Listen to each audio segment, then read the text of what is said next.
아멘. 내 발길 인도하여 주소서. 오 나의 주여. 할렐루야 찬양에서 하나님께 찬양했습니다.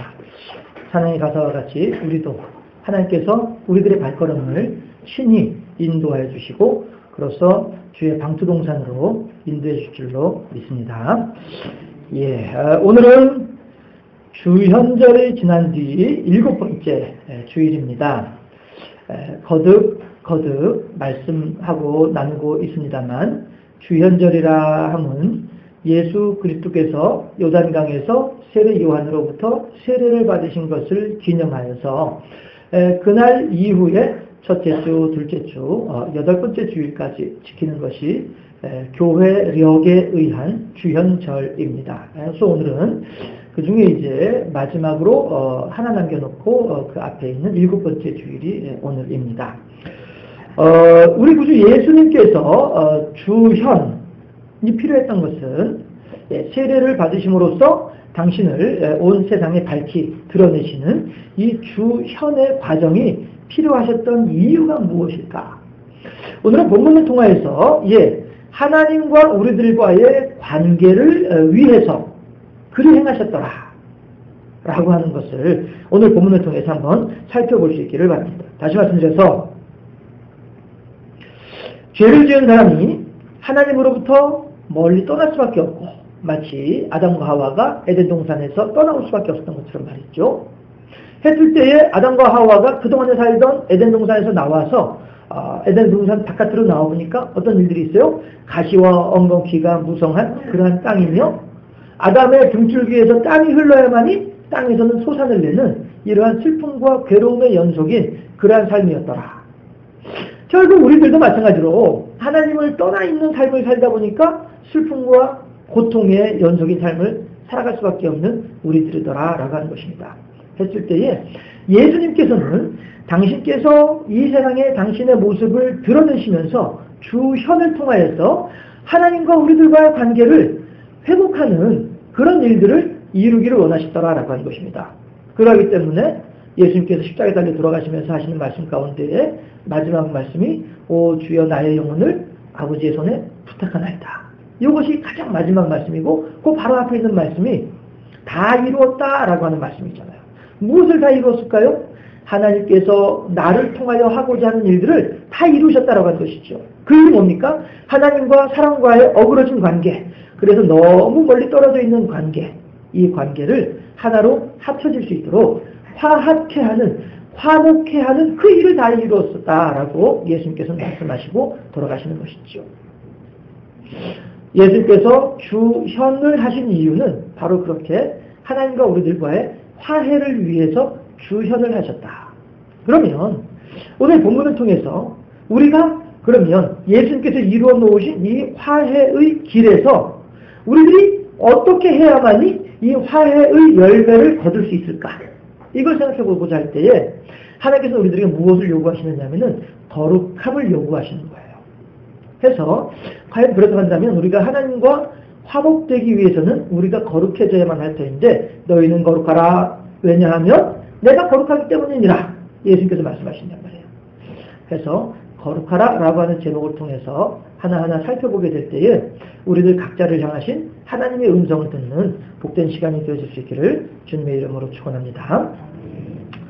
거룩이라고 하는 말은 무슨 뜻일까라고 하는 것을 생각을 해보았습니다. 여러분, 우리들은요, 의미를 성경에서 가지고 있는 본래의 의미와 우리말로 번역을 하는 가운데에 생겨날 수밖에 없는 그 차이점이, 미묘한 차이점이 있거든요.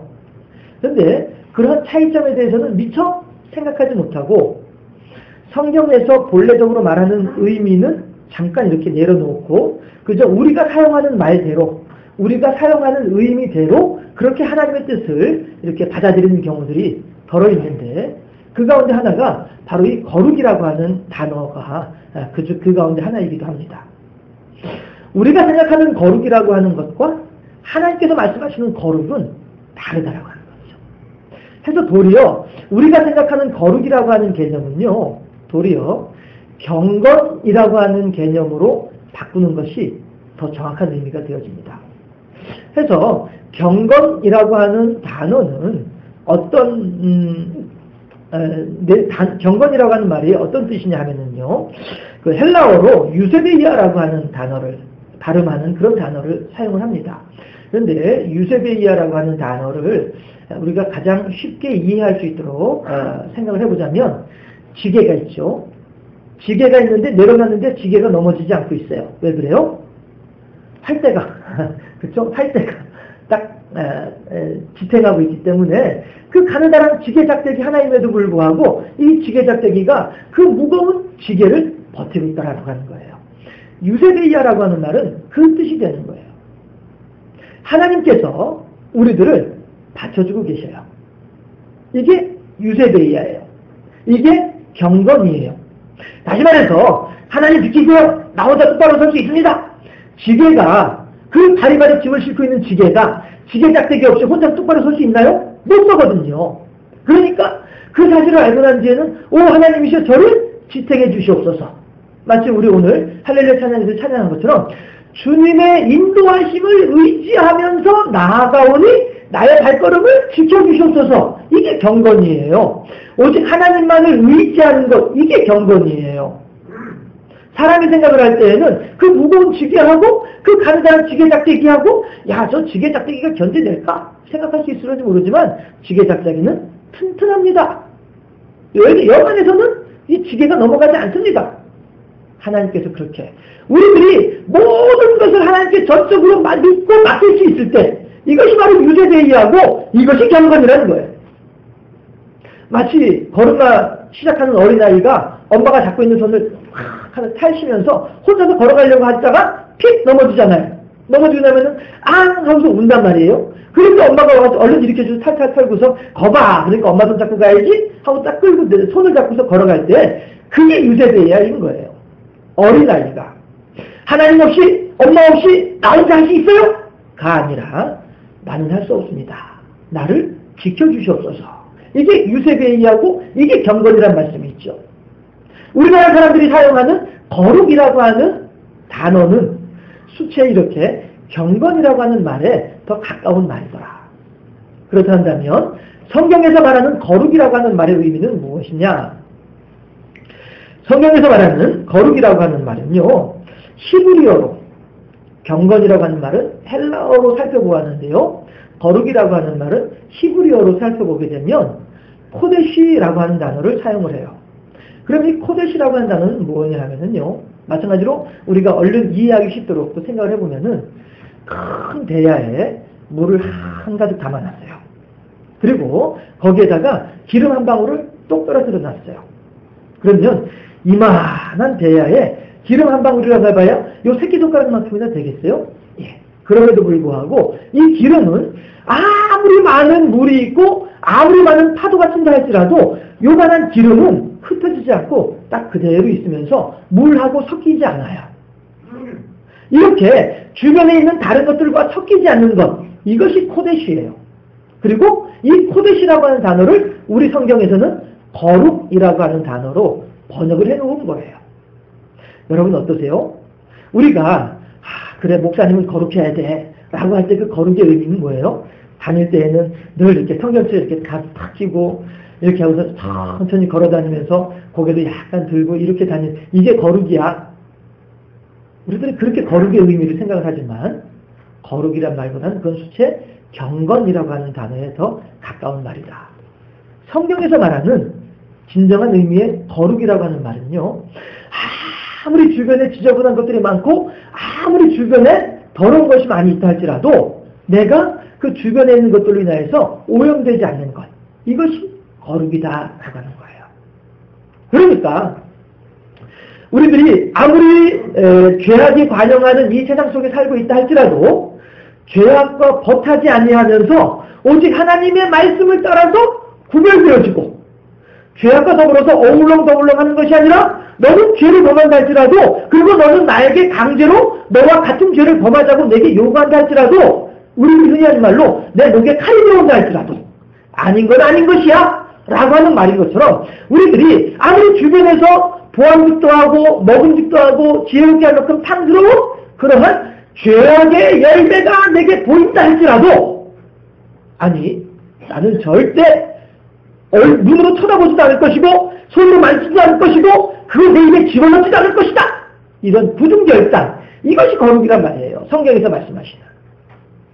어때요? 하나님께서 우리들에게 거룩하라 라고 하실 때에 그 거룩의 의미는 그러면 결국 뭐예요?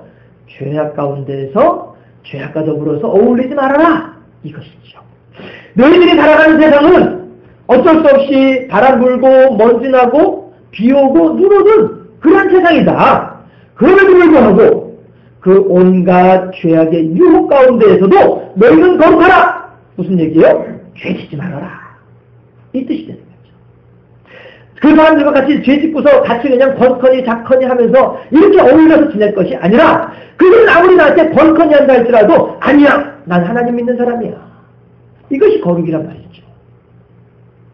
구별되는 것, 그들과 같이 동화되지 않는 것, 그들과 같이 섞이지 않는 것, 이것이 거룩이란 말씀이죠. 내가 가지고 있는 하나님을 향한 나의 사랑과 내가 가지고 있는 하나님을 향한 나의 지조, 신조라고도 할 수 있죠. 나의 주관, 이것을 가지고 끝까지 관철시킬 수 있는 힘, 이것이 거룩이란 말씀이에요.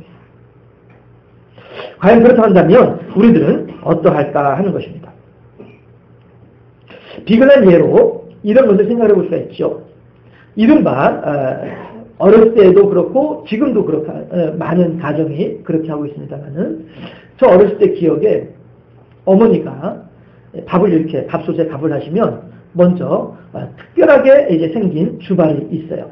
그 주발에다가 밥을 푹 담아가지고 뚜껑을 딱 덮어가지고 주어요. 그러면 우리들은 어머니로부터 그 밥주발을 받아가지고 벽장 문을 열고 이불 속에다가 그 밥주발을 집어넣어 놓아요. 그리고서 와서 밥상에 앉아서 그 다음에 이제 어머니가 주신 대로 밥을 떠다가 받아다가 먹어요. 왜 그래요? 그 밥주발 누구 거예요? 네, 아버지 거예요. 네. 숟가락을 놓을 때에도 특별하게 상석에다가 숟가락 넣고 젓가락 넣고 그 다음에 다른 산 식구들 거 놓아요. 그건 누구 거예요? 아버지 거예요. 예. 그런데 만약에 그 아버지가 그 당의 그 식사 시간에 그 자리에 안 계시다 할지라도 그렇게 밥주발에 밥을 담아가지고 그렇게 이불 속에다가 넣어두는 거예요. 아버지 것 따로 떼어가지고 먼저 아버지 것 먼저 퍼가지고 갖다 넣어놓는 거예요. 이게 우리들 어렸을 때 밥상머리 교육이었었죠. 요즘에 어린이들, 영아 유치부들, 저학년 학생들을 향한 교육 프로그램 가운데, 기독교적인 교육 프로그램 가운데요, 이 밥상머리 교육이 참 많이 지금 주목을 받고 있어요. 쇠마 교육과 더불어서 해서 부모들이 아주 어려서부터 이 아이들을 하나님의 말씀으로 길러야 되겠다라고 하는 그런 생각을 가지고 그런 쪽으로 많이 연구도 하면서 말이죠. 그래서 교육 엑스포 같은 데 가게 되면 꼭 빠지지 않는 것이 쇠마 교육과 밥상머리 교육이에요. 어쨌든 그렇게 우리들은 어려서부터 아버지의 것을 구별하는 훈련을 해왔더라라고 하는 것입니다. 해서 우리들은요, 이렇게 늘 아버지의 것은 아버지만이 사용하시고요, 아버지가 그 자리에 안 계시다 할지라도 어느 누구 하나 아버지 숟가락으로 밥 먹으려고 하지 않아요. 어느 누구 하나 아버지의 젓가락으로 밥 먹으려고 하지 않고요, 어느 누구 하나 아버지의 국그릇에 손대는 사람 없어요. 아버지가 안 계시더라도. 이것이 바로 뼈대 있는 집안의 삶의 모습이다라고 하는 것입니다. 그리고 그러한 사람들을 향해서 우리들은 뭐라고요? 아유, 가정교육 잘 돼 있네, 그렇게 이야기를 한단 말이죠. 그렇다면 과연 우리들은 하나님의 것에 대해서는 어떠할까요? 하나님의 것은 하나님만이 사용하셔야만 합니다. 그리고 그 나머지 하나님께서 우리들에게 허락하신 그것을 가지고 우리들이 가지고 있어야지, 괜히 하나님의 자리까지 우리가 넘보려고 하다가는 이것은 그 어른들 흔히 이제 하시던 말씀에 좀 표현이 격할는지 모르지만 왜 호로자식이라고 하는 그런 표현들을 어른들 하셨었잖아요. 그게 어떤 의미인지는 정확히 모르겠습니다만 아무튼 참 이제 못된 그런 아이들을 지칭할 때 그렇게들 말씀하시더란 말이에요. 예. 하나님의 것은 하나님의 것이에요. 우리들은 결국 하나님의 것을 건드리면 안 된다라고 하는 것입니다. 이것이 거룩이다라고 하는 것입니다. 하나님께서 우리들에게 원하시는 것은 이런 거룩한 삶을 원하시는 것이죠. 해서 우리들은 모두가 경건한 삶도 물론 우리들은 추구해야만 합니다. 오직 하나님만을 의지하면서 하나님 뜻대로 살아가려고 하면서 이것도 우리들은 반드시 추구를 해야만 합니다. 그러나 하나님께서 성경에서 말씀하시는 거룩이라고 하는 의미는 우리가 생각하는 거룩의 의미와는 조금 다르더라. 이것도 우리가 깊이 생각해 볼 필요가 있겠다라고 하는 것입니다.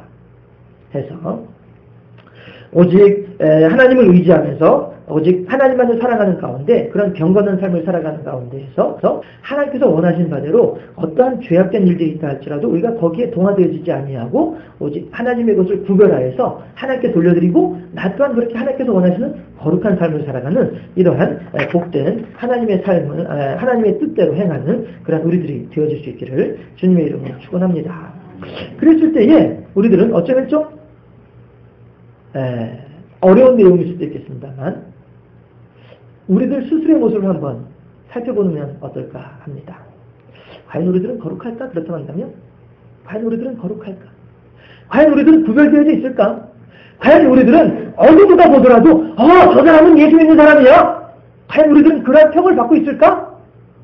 아니야말로 그 많은 사람들이 모여있는 회식의 자리에서도 식사 시간 앞에 밥그릇 앞에서 머리 숙여 기도할 수 있는 그러한 우리들의 신앙을 가지고 있을까? 단지 그러한 흉내만 내는 것이 아니라 내 마음속 깊은 곳에서부터 언제든지 하나님을 나의 하나님으로 여기고 언제든지 하나님을 나의 주인으로 섬기면서 언제든지 그 하나님께 순종할 수 있는 이런 마음의 자세는 과연 우리들은 갖추고 있을까? 나는 과연 거룩할까? 이거에 대해서 한번 생각을 해보면 어떨까 하는 것입니다. 하나님께서는 왜 우리들에게 거룩하라고 요구하고 계실까요? 슬픈 일이긴 하지만 저를 포함해서 우리 모두는 아직 거룩하지 못하기 때문에 하나님께서는 우리들에게 거룩을 요구하고 계시다 하는 것입니다. 한 아이가 몇 시간째 컴퓨터 게임에 매달려 있어요. 그러면 잘한다 이렇게 할 부모가 몇 명이나 있을까요? 게임 그만해라. 왜 그래요? 이 아이가 게임을 계속하고 있으니까 게임 그만해라 라고 얘기를 하는 거죠. 이 아이가 겨우 이제 30분 했어요. 그런데도 불구하고 게임 그만해라 이럴 부모는 없을 것 같아요. 적어도 2시간, 3시간 정도. 저희 집에서는 그래요. 다른 가정에서 어떨지 모르겠지만 너무 관대한가요? 어떠세요? 너무 관대한가요? 3시간 봐주면? 아무튼 간에 게임 그만해라 라고 하는 이야기는 너의 현재 상태를 잘 살펴보아라. 그리고 너의 현재 상태가 올바르지 못하다고 하는 것에 대해서 네가 깨달아 알아라. 이 뜻이 되는 거죠. 그리고 게임 그만하고 이제 이곳으로 오너라. 게임의 자리에서 벗어나서 게임을 하지 아니하는 이 자리로 옮겨오너라. 이것을 말씀하시는 것이 이런 의미로 하는 이야기가 게임 그만해라 라고 하는 말이죠. 공부 열심히 하고 있는 아이를 향해서 공부 그만해라. 이런 사람이 물론 있겠죠. 정말로 막 새벽 2시, 3시 막 피 터지게 공부하고 이렇게 하는 아이들에게는 공부 좀 그만해라 이렇게 얘기할 수 있겠습니다만은 웬만해서는 공부 그만해라 소리 하는 부모들은 없을 거예요. 왜 그래요? 게임을 그만하고 공부를 하는 것이 부모들은 알고 있죠. 이 아이의 미래가 더욱더 행복한 미래로 열려지게 될 것이다 라고 하는 사실은 부모들은 알고 있기 때문에 그래서 부모들은 게임 좀 그만해. 아이들하고 갈등하고 아이들하고 감정 싸움을 하면서도 불구하고 게임 좀 그만해 하는 이야기가 왜 그래요? 게임 그만하고 공부 좀 해. 게임 그만하고 너의 미래를 좀 준비 좀 해봐. 이렇게 하는 것이죠. 마침 게임에 대한 이야기가 나왔으니까 잠깐 여담이긴 합니다만 잠깐 생각을 해보면요. 사람의 뇌를 요즘은 이제 많은 이제 과학이 발달되어 있다 보니까요. 뇌를 분석을 하다 보니까 크게 사람의 뇌는 전두엽이 있고 후두엽이 있다고 합니다. 그런데 전두엽은 무엇을 하느냐 하면은 평가하고 분석하고 해석하는 그런 일들을 전두엽에서 해요. 그러면 후두엽은 무엇을 하느냐 하면은 받아들이는 일을 해요. 후두엽은 그래서 우리가 지금 얼른 이렇게 저도 이제 여러분들을 보고 있잖아요. 그러면은 여러분들을 보는 이것이 눈으로 이제 신호가 들어오면 이 신호가 후두엽으로 가가지고 이 모습들을 이렇게 쭉 이제 살펴보게 되는 거예요. 그러면 이제 어느 분은 웃고 계시고, 어느 분은 무표정에 계시고, 어느 분은 고개 숙이고 계시고, 이런 것들이 이제 보인단 말이에요. 그래서 이것들이 신호가 후두엽으로 가가지고, 후두엽에서 이것을 분석을 해가지고 전두엽으로 가르쳐 주어요. 그러면 이제 전두엽에서 그것을 분석을 해가지고, 지금 내가 설교를 잘하고 있구나. 지금 내가 설교를 잘 못하고 있구나. 이런 것들을 이제 제가 분석을 한단 말이에요. 네, 이렇게 되는 건데, 게임을 하게 되면요, 어떤 일이 벌어지냐면은, 눈앞에 있는 영상이 금방 바뀐단 말이에요. 하다 보니까, 전두엽에서 지금 본 그 신호를 후두엽에서 받아들여가지고, 전두엽으로 보내주어서, 전두엽에서 분석을 하고, 그 다음에 보이는 그림을 또 이제 받아가지고, 후두엽에서 분석해서 전두엽으로 넘겨줘야 되는데, 이 시간이 없는 거예요. 후두엽에서, 그러니까 눈에서 후두엽으로 가서, 후두엽에서 전두엽으로 가서, 전두엽에서 내 생각으로 내려앉을 이 시간이 없는 거예요. 왜? 그림이 금방금방 바뀌어져 버리니까. 그렇게 되면 후두엽은 엄청나게 발달을 하는데 전두엽은 정지해 있는 거예요. 할 일이 없어요. 왜냐하면 마치 이런 거죠. 컨베이어 벨트에서 나는 지금 여기서 혼자서 컨베이어 벨트 마지막 일을 처리하고 있는데 저쪽에서 컨베이어 벨트에 올려놓는 사람은 10사람이 올려놓는다고 쳐봐요. 그러면 그 일이 제대로 되겠단 말이에요. 그렇죠? 똑같은 상황인 거예요. 후두엽에서 전두엽으로 보내는 신호가 너무나도 많다 보니까 전두엽에서는 아예 포기해버리고 마는 거예요. 생각을 하지 않게 되죠. 해서 연구 발표가 한 사람이 하루에 1시간씩 게임을 하게 되면 6년 후에는 아무 생각이 없는 사람으로 변하게 된다고 합니다. 사람이 하루에 1시간씩 인터넷 게임을 하게 되면 그 상태로 계속 가게 되면 6년 후에, 이건 이제 통계의 예측이 있죠. 물론 이제 개인에 따라서 차이가 있을 수 있겠습니다만은, 6년 후가 되면 아무 생각이 없는 이른바 문외화가 되고 만다. 이런 이야기들을 하고 있어요. 그래서 우리의 자녀들에게 게임을 하는 것, 이거 좀 조심스럽지 않겠나 싶고, 전에 한번 병원인가 어디 가서 보니까, 교회에서, 전에 있던 다른 교회에서 세미나가 있어가지고 가봤더니, 거기에서 이제 한 3살, 4살 정도 되는 아이인데, 이 아이를 예배 시간에 조용히 시키려고 스마트폰을 주더라고요. 이 아이는요, 너무 능숙해요. 스마트폰 가지고 쫙 사진 돌려보고요, 막 이제 영화 보고요, 그 3살, 4살짜리 정도 돼 보이는 아이인데도 말이죠. 지가 막 인터넷 채팅에 들어가서 막 다른 거 막 보고요, 기가 막히더라고요. 어른들은 똑똑하다라고 이야기할지 모르지만, 가만히 생각해보면 그는 아이를 망치는 거죠. 한번 깊이 생각해 볼 필요가 있을 것 같아요. 자, 어쨌든 간에, 우리는요, 하나님께서 마치 부모들이 아이들에게 게임 그만해라! 라고 하는 말은, 너 그렇게 되면 너 몸이 되고 말고 말어! 너 그렇게 되면 사회에서 너 돈이 되고 말어! 너 그렇게 되면 결국 너의 인생을 행복하게 살 수 없어! 이런 염려하는 마음 때문에 게임을 그만해라! 라고 이야기를 하지만, 정작 그 말을 받아들이는 아이들은 뭐라고 받아들여요? 우리 엄마 당근이군! 우리 아버지 너무나도 못 먹었고! 우리 집에 아무도 없었으면 좋겠어! 나 혼자 있어서 실컷 게임을 했으면 좋겠어! 아이들은 그렇게 받아들인다는 거죠. 그렇다 한다면, 아이들과 부모의 관계는 그러고 한다면, 부모는 아이들을 사랑하면서 얘들아 너 그렇게 하면 안 돼. 너의 앞으로의 앞길이 창창한데 벌써부터 거기에 빠져가지고 바보가 되고 어리석은 사람이 되고 남들보다 처진 사람이 되면 어떻게 하겠니? 안타까운 마음으로 게임하지 말아라 하지만 정작 그 말을 받아들이는 아이들은 엄마는 잔소리꾼, 아버지는 나만 미워하고 이렇게 받아들이는 것이 인지상정이란 말씀이에요. 대부분 다 그렇죠?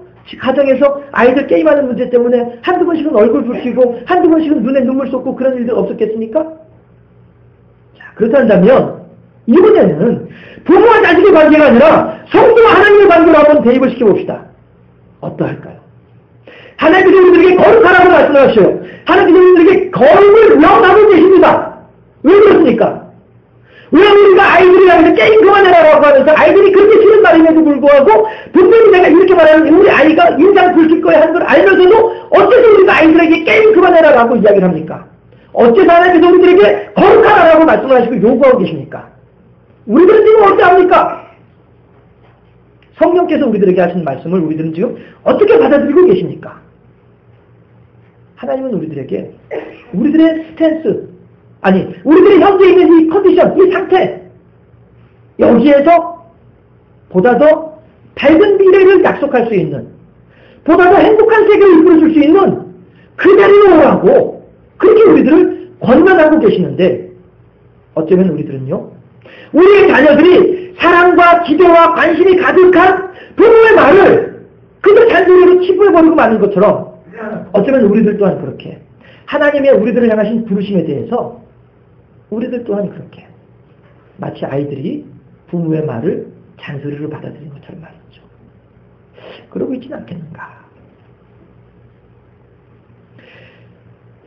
우리들은 얼마나 하나님의 것으로 인정하고 있느냐 하는 것입니다. 내가 가지고 있는 모든 것들은 결코 내가 마음대로 할 수 있는 나의 것이 아니다라고 하는 것이죠. 다만 하나님께서 내게 잠시 맡겨주신 것이고, 이러한 것들을 가지고 나의 유익을 위해서 내 마음대로 사용하라고 하는 것이 아니라, 그것을 가지고 어찌하든지 하나님을 영화롭게 하고 하나님의 베풀어 주신 분복의 상황으로 들어가도록 하라고 그렇게 주신 것인데, 하나님께서 내게 남들보다 조금 더 많은 돈을 주신 것은 그것을 가지고 내 마음대로 흥청망청하라고 하는 것이 아니라, 그만큼 남들보다 조금 더 윤택한 삶을 살라고 하시는 하나님의 분복인데 말이죠.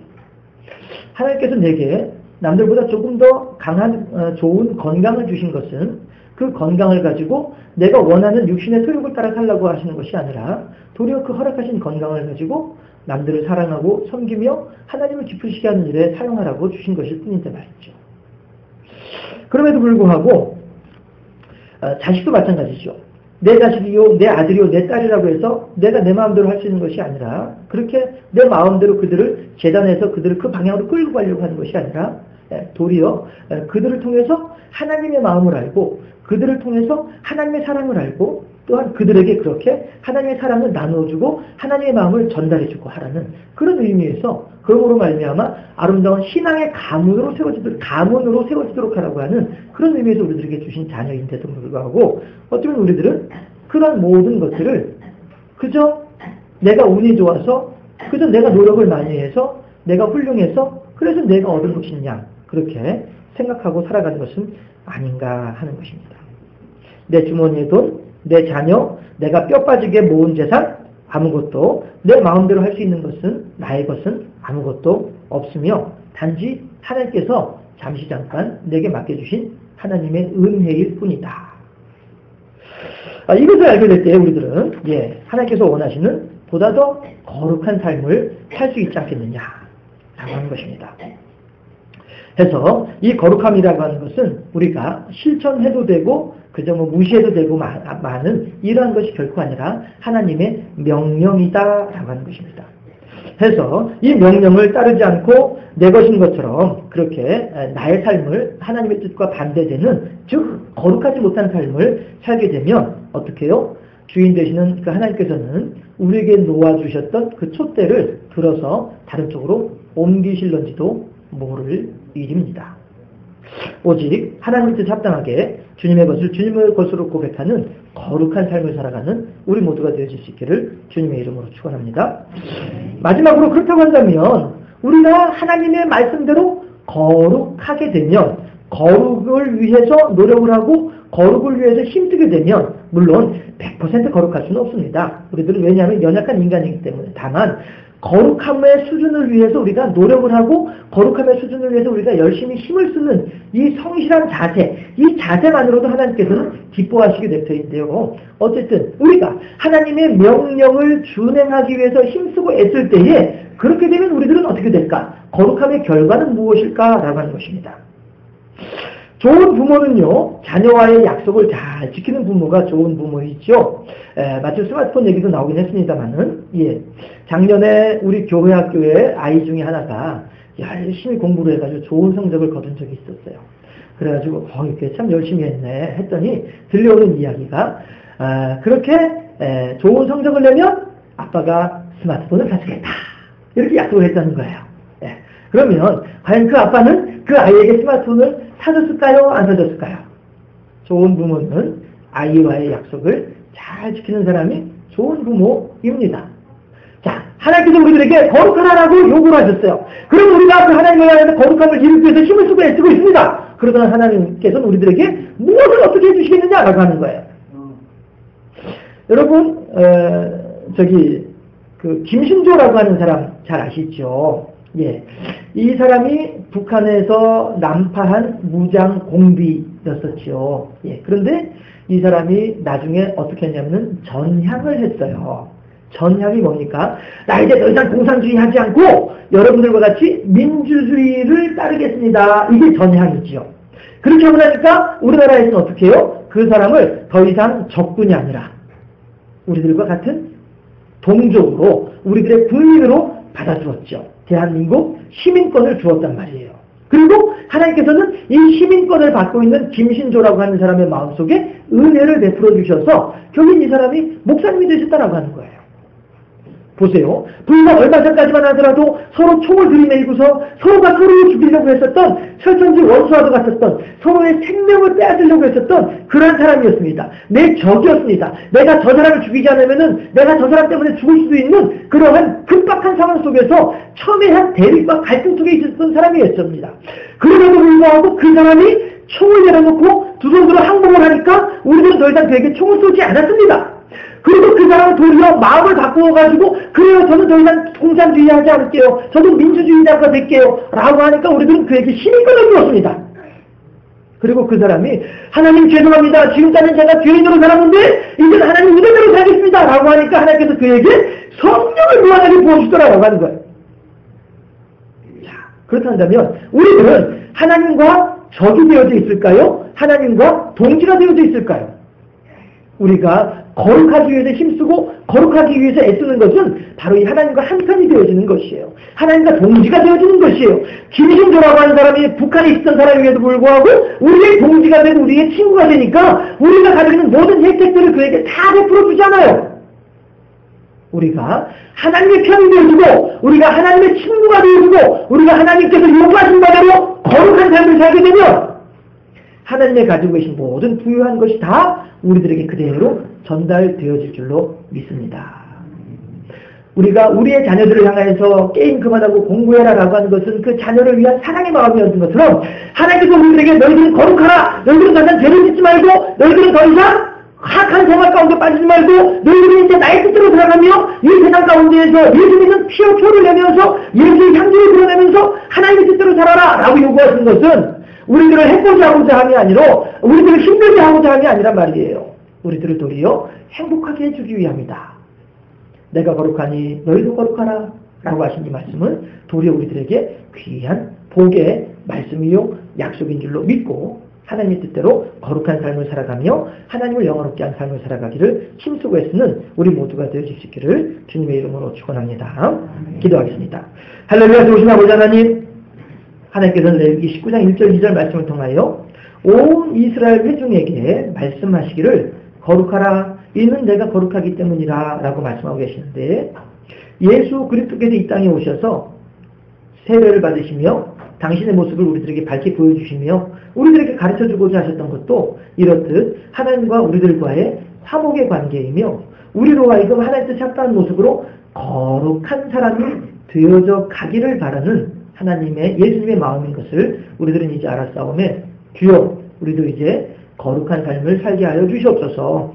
거룩을 100% 완성하지는 못하겠습니다만은 날마다 조금씩이라도 우리들의 몸에 붙어있는 모든 죄악의 덮개들을 조금씩 벗겨내는 우리의 삶이 되게 해주시옵시고 그렇게 조금씩 하나님 앞에서 순수한 알몸으로 순수한 신앙으로 하나님께 나아가는 우리의 삶이 될 수 있도록 인도하여 주시옵소서.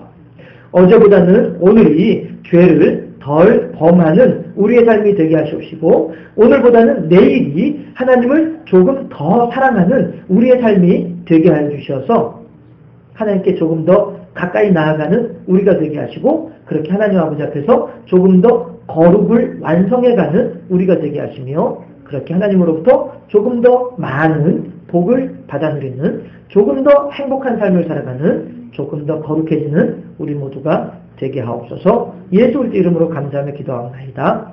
아멘.